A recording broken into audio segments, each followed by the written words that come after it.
Good morning, good afternoon, good evening. With me today is Rich Giorgi. Rich is with Swiss Re. He's the Vice President of Sales Enablement. Rich, welcome to the podcast. Thanks for having me. Well, it's a pleasure to have you, and looking forward to our conversation over the next 30 minutes or so. Likewise. Excellent. So I guess just to get to know each other a little bit, tell us a little bit about you, to your career, and what you like doing. Sure.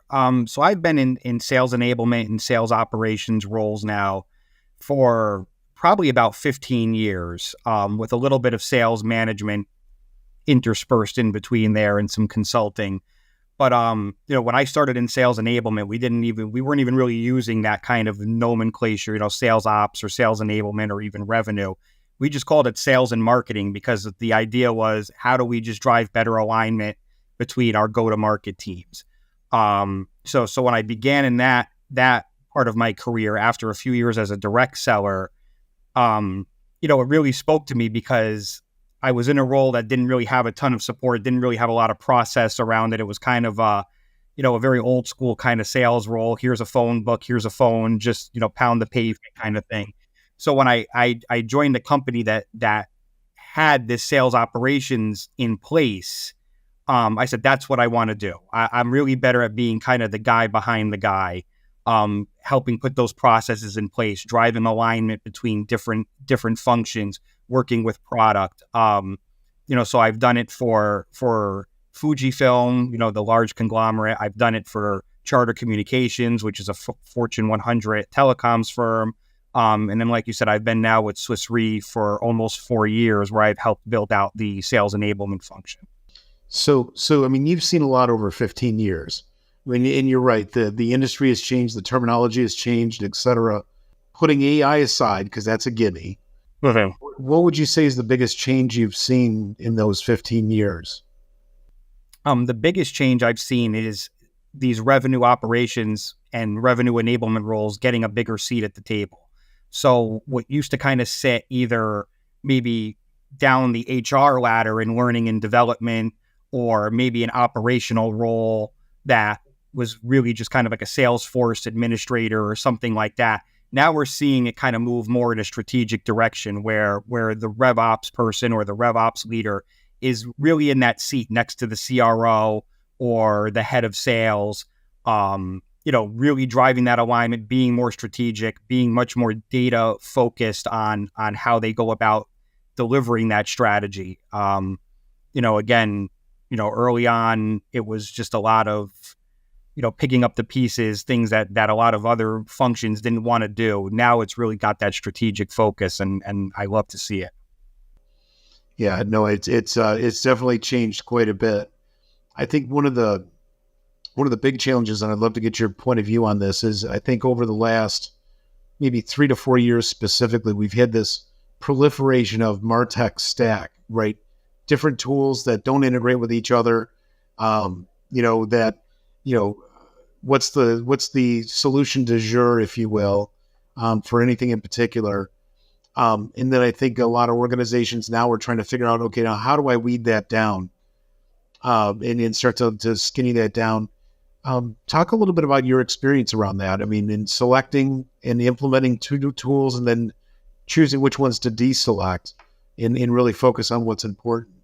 Yeah, so I've always had a motto or a saying, I always say, resist the urge to throw a new tool at every problem. That there really are so many different tools out there. And one thing that's nice is you've seen a lot of them start to consolidate, whether that's nice for them or not. I mean, they're buying each other there.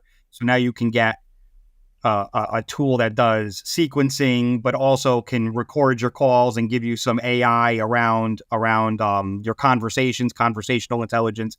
All of those things used to be kind of separated. So it's nice to see them starting to consolidate. But the most important thing when choosing a new tool is kind of really looking at what are the problems you're trying to solve? What are the most pressing priorities for your sellers or for your marketing team? And going from there. So, for instance, at Swiss Re, we don't do a lot of phone calls. So we know we don't really need the conversational intelligence tools. We don't need things like that. But what we do need is to better understand the intent. So we have more than just our core business, which is reinsurance. We sell a lot of other things, a lot of SaaS solutions, consulting services, and those are a different set of buyers than the buyers that we typically sell to. So at Swiss Re, understanding the intent of the companies that we're calling into or targeting, that's important to us. So we look at tools that can help us solve those types of issues. That's great. One of the challenges, and I see it in my own sales team, is the pace of implementing change, whether it's new systems or new processes within the existing systems. It keeps coming faster and faster, right? And right. On my weekly sales calls, it feels like we're introducing something new every call. Mm-hmm. And I think for the sellers and for the marketing team, sometimes it's hard to keep up with that. Have you seen the similar challenge, and how do you leverage sales enablement and training to align with the new technologies or new processes to keep everybody in sync? Right. I mean, the most important thing is having clear goals on what you want those tools to do and what you want those processes to do. And they should always go back. I take a very consultative approach to how we discern what our sales teams need. So a lot of interviews with our top sellers, a lot of working with our sales leaders, a lot of understanding, where those challenges are. So when the process or the new tool is introduced, it's very clear why we're doing it. It's very clear that this is something that they need. It's something that's going to solve for that problem. And then having that proof point, whether it's, in the insurance industry, using data is very important. Everybody's very numbers driven. So having a business case that's very data driven, very data oriented around why we're doing this, really helps. But yeah, I mean, in terms of training, we have a pretty robust training program at Swiss Re to make sure that as new things are rolled out, as we implement these new changes, people are all on the same page. Yeah, I mean, that's I sometimes feel bad. Some of my sellers might be out on customer meetings, or they might be on vacation for a week, and they come back and they've lost track of everything that's going on. Right. So that tends to be a bit of a challenge. When you think about those changes that are being implemented, what percentage of those would you say are driven by the business, where the business is coming to your team and saying, I need these things to better understand the business, versus you proactively going to the business and saying, here's ways I think we can help you? That's a great question. I don't know if I could put an exact percentage on it, but I'd probably say it's definitely more proactive than it is reactive. I mean, we're always looking for ways to improve the seller experience and the customer experience.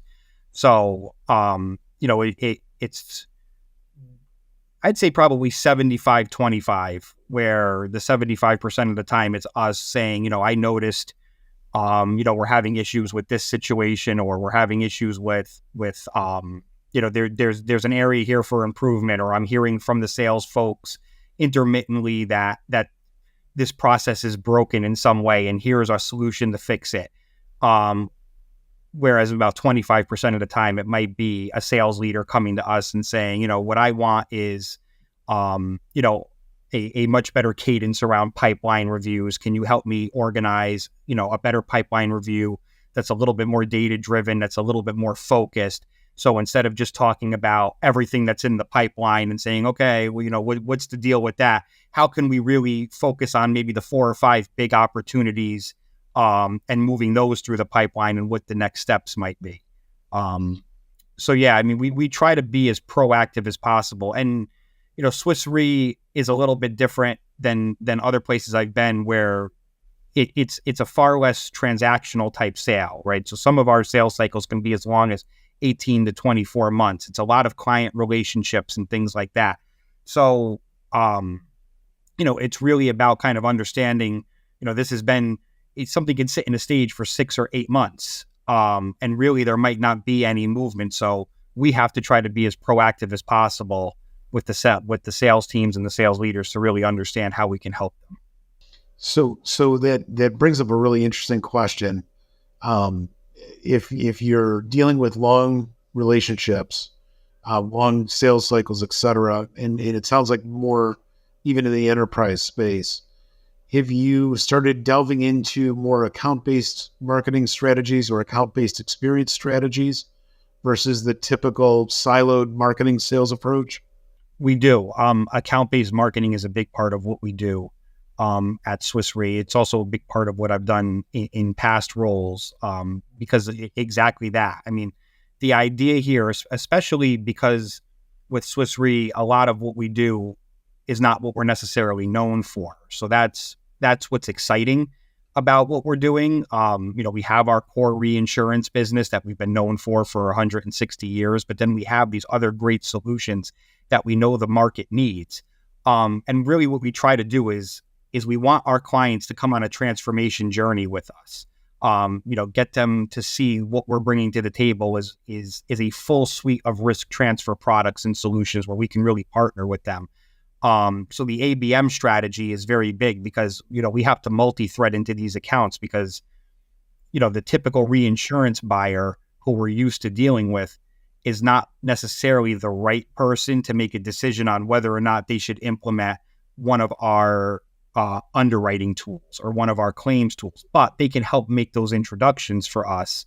And then we have to target those people in the right way because they're not thinking, oh, Swiss Re is the company I want to go to for a software solution. But now we can be, so that's a huge, the ABM piece is something that we've really delved into, especially with our very, very large accounts. So how long have you been leveraging an ABM strategy? Oh, probably I'd say we seriously launched it about 3 years ago. Okay. What would you say have been the biggest things you've learned in the process, and what do you think is working really well, and what do you think you still need to be? What do you think you still need to be trying to make improvements on? Just in general, for any ABM strategy, it's really just refining the content. I mean, that's always the most important piece is doing the right kind of like A/B testing. Are we, is the content resonating? Is it too wordy? Is it relevant? Are we hitting people at the right time? And then being cognizant of how often we send out different pieces of content or make those connections. Because with an ABM strategy, I mean, you do want to be consistent. You do want to have the right approach with the right people, but at the same time, you can't flood their inbox every other week with, hey, do you remember me? Hey, do you want to buy this? What's going on? So really refining those approaches, that's always been the biggest learning for me. And it's different with every company. Regardless of size or even if we're trying to sell the same product to the same type of company, that cadence of getting it right is always, the biggest challenge. Excellent. Yeah. ABM to me was somewhat of a buzzword. Mm-hmm. I'd say 6 or 7 out of 10 people that I talk to about ABM can't really point to success. So I love it that you've had success with it. Oh yeah, no, and making it work. Yeah, no, we've definitely gotten leads and we've closed opportunities from good ABM strategy. I guess it could all, with Swiss Re, we have a limited amount of clients that we're selling into, right? Though our universe is not large, right? We're still selling to insurance carriers. So there still is that brand awareness that we have where the name Swiss Re can get us in the door a little bit, and things like that as well. So maybe that's a little bit of the reason why it works. We've seen success with it. Okay. Fantastic. So let me change topics a little bit. I like to do what I call lightning questions. Okay. And with no preparation whatsoever, but just some fun things for people to get to know you a little bit. Uh-huh. So this was a sad week. We lost James Earl Jones. Right. Star Wars or Star Trek? Star Wars. Okay. Let's talk about morning beverages. Coffee or tea? Coffee. All right. And then beach or ski slopes? Oh, beach. All right. Those are fun. And the one that always drives my CEO nuts, Mac or PC? PC. Fantastic. He'll be happy to hear that one. Awesome. Let's take a bit of a step back for a second. So you said you started on the sales and sales management side of the world and gravitated over to sales enablement. What was the moment that you realized that you wanted to do sales enablement? I mean, what was the tip for you? So when I was about 2010, I started at a company called Regus, and I was working essentially as the assistant to the EVP of global sales. Typical admin type stuff that he needed. I knew I didn't want to do the cold calling sales anymore. I didn't like it. It just wasn't for me, that type of sales. And I took this job kind of on a whim. And, he didn't hire typical EAs. He didn't want somebody who had 20 years of experience supporting executives. He wanted young people who wanted to learn. So I got to sit in his office and watch how a head of global sales with VPs in all three regions, APAC, EMEA, and the US or the Americas, how he managed a global sales force. And he had a guy working for him who was very much what we would call, a revenue operations director nowadays. But back then he was just our director of sales and marketing. But he was all about process, right? Every salesperson should have a process they can follow, they should have tools that they can use. They should have very defined leads, very defined customer profiles. Salespeople should be set up for success. They should not be doing anything but being able to close leads or, close opportunities. And that's when I realized that's what I want to do. Looking at how they approached using data to understand the sales process better, to figure out, okay, what products are selling well, what products are selling well where, what can we do better with these products? All of that just made me realize there's a whole real good companies set their salespeople up for success from the beginning. And I guess that was kind of the turning point for me. That's a great answer. What kind of advice would you give yourself if you could go back 15, 20 years, knowing what you know now? What advice would you give yourself? Get out of your comfort zone a little bit sooner. Don't worry so much about what people think about the job you have. When 20 years ago, again, right out of college, I took a sales job and I was like, this is lame. This is not what, I'm not supposed to be a salesperson. I didn't go to college to do sales, but the reality is everybody's in sales. Even when I went to E&Y and I started doing consulting, every partner there, sure, they're making 7 figures and they're partners at a big 4. They're in sales. They're out there every day in front of their clients, building relationships, trying to remind them when you have something that EY can solve for, remember to call EY. So yeah, I would go back and say, don't worry so much about, titles and things like that. Just get out of your comfort zone and do the job. Yeah, no, I think it's, sales is one of those interesting careers where either you're drawn to it or you're not drawn to it. From a personal standpoint, I'm a developer by background. And when I got out of college and I got my first development job, I decided I really didn't want to be sitting in a cube writing code all day. I really wanted to be with people. Right. And so that led me to an interesting career path and ultimately into sales and sales and leadership. So I totally get that.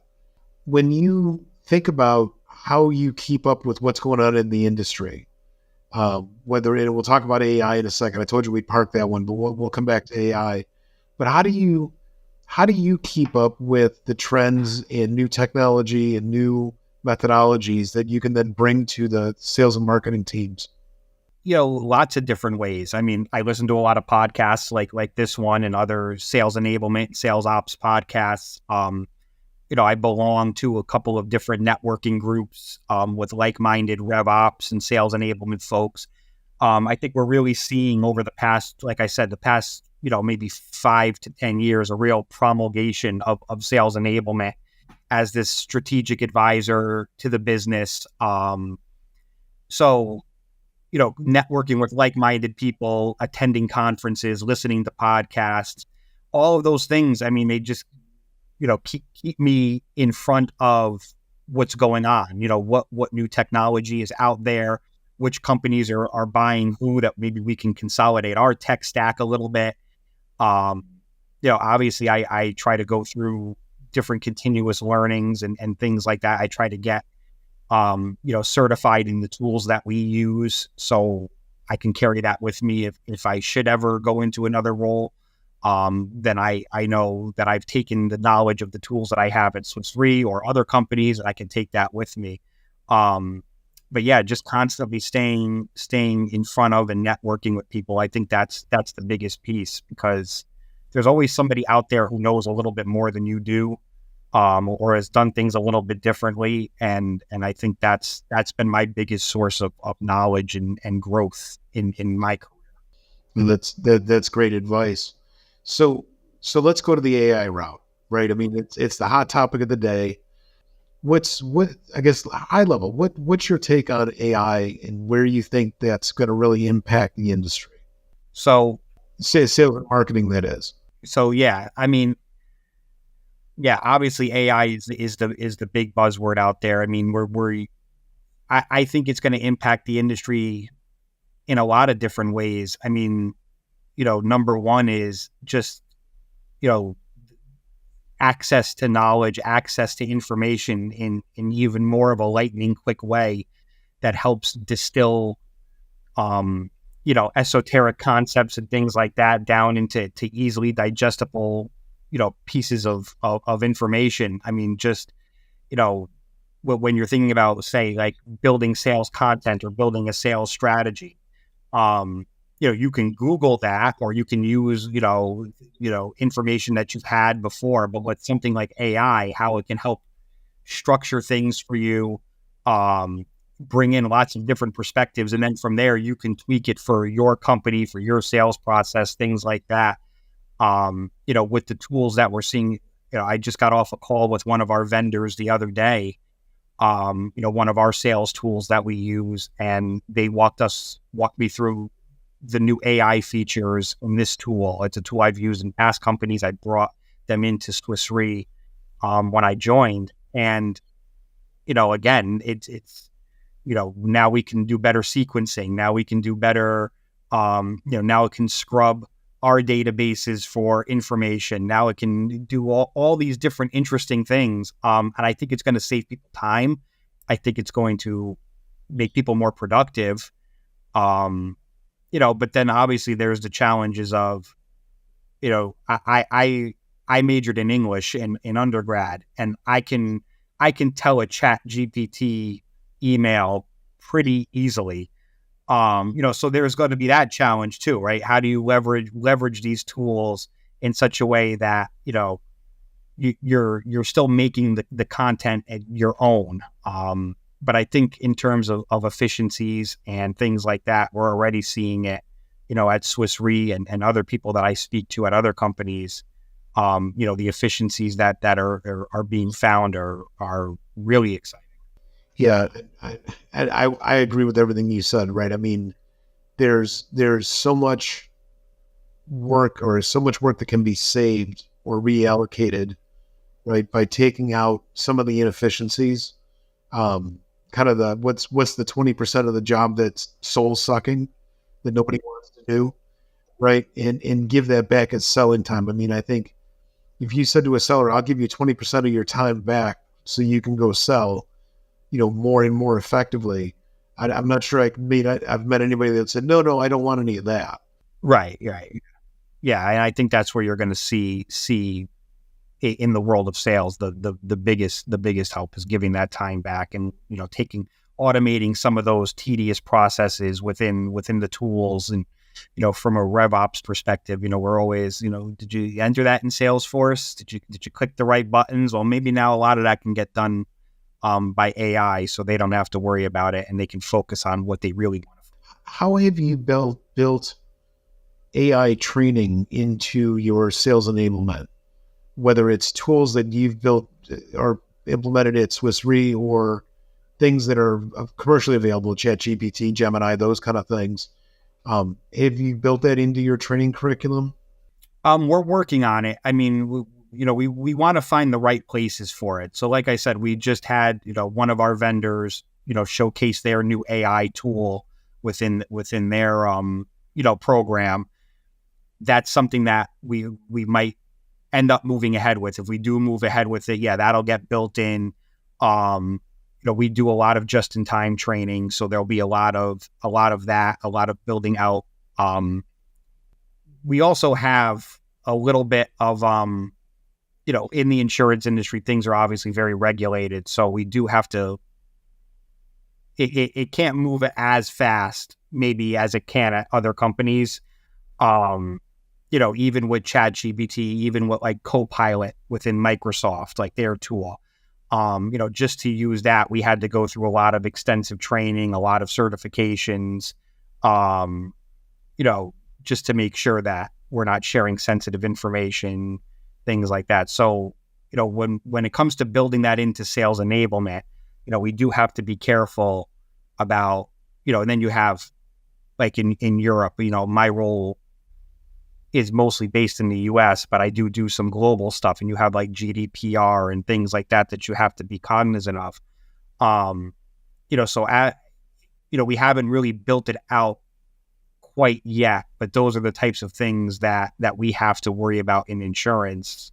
And I'm sure it's like that in other industries as well. I mean, when you're dealing with people's information and things like that, but, being hyper focused on it and being a European company, privacy is so important. So, building that into sales enablement, like what we don't want people doing is just going into ChatGPT and saying, write me an email, or, putting people's email addresses into something and saying, sort this out for me this way or that way. Yeah, no, I think there's definitely a lot of extra stuff, if you put it that way, that you got to consider.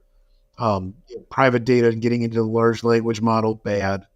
A lot of our customers are in financial services as well, and so we're seeing that they are, full disclosure, if content has been fully or partially built through AI, they need to disclose that. Right.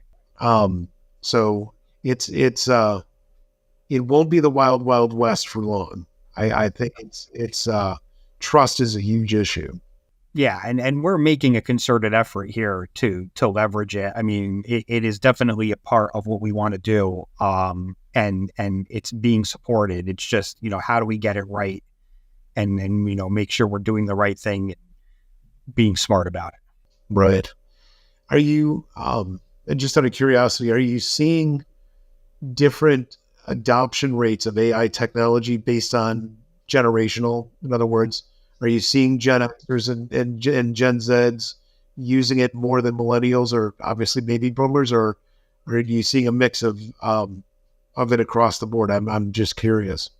I definitely think it's, my generation and younger who are probably, using it more. But I think that's true for any of the tools that we kind of roll out. I mean, we see that the cleanest pipelines are people of a certain generation, whereas some others are, like, why do I have to put this into a CRM system? I used to put it in a notebook. It's all up here. I know who my clients are. But yeah, there's definitely a bit of a generational skew when it comes to using tools like this. Yeah, I think the younger generations, in my experience, are looking for ways to leapfrog having to have 10 or 15 years of experience in a role before they're an expert at whatever their role is. Anything that they can use to use that to leapfrog, they want to do it. They want instantaneous gratification. Now, that's a gross generalization, which my daughters would come beat me up for.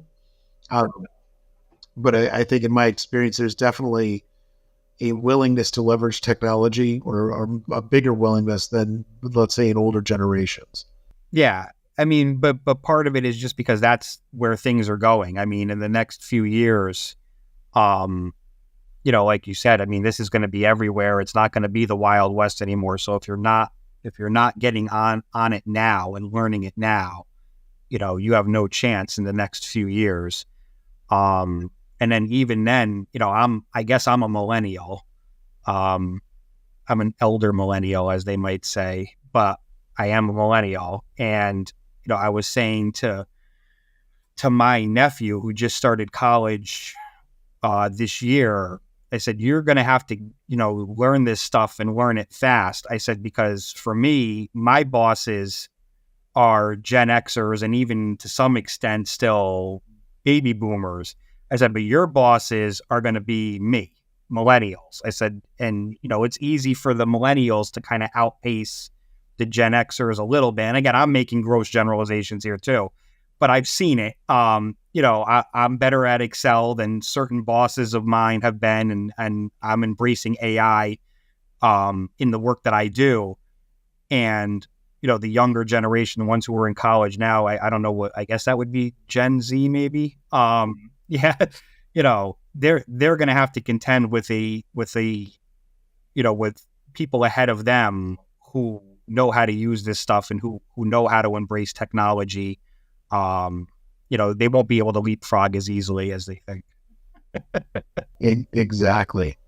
Well, I'll tell you what, we're getting close to time here, which is the time has flown.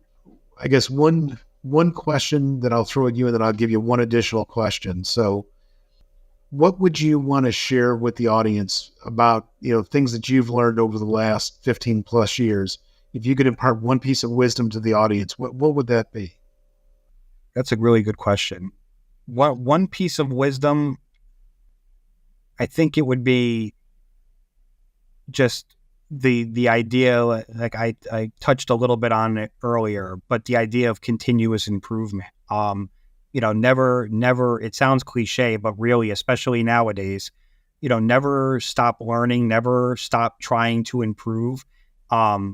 It's so easy now to learn new things. You have tons of different online courses, Coursera, free things, obviously learning about AI, but just don't become stagnant in what you're doing. I mean, even in the world of sales enablement, like I said, it's changed so much just in the past decade, from this learning and development, a little bit of sales coaching, to now this large strategic type function that started out in the world of tech, I think, really, and is now being embraced. I mean, I'm at an 160-year-old Swiss financial services company, and we have a 12-person sales enablement team because that's what we need, and we know that's what the key differentiator is. So that idea of just continuous improvement, continuous learning, because you never know what the next big job is going to be, or what the next tool is going to be that's going to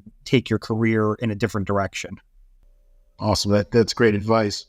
So my tradition on the podcast is the last question is actually yours. So is there, let me flip the tables. Is there anything that you'd like to ask me is the opposite? I know you've actually been on a number of podcasts, so I'm sort of prepared.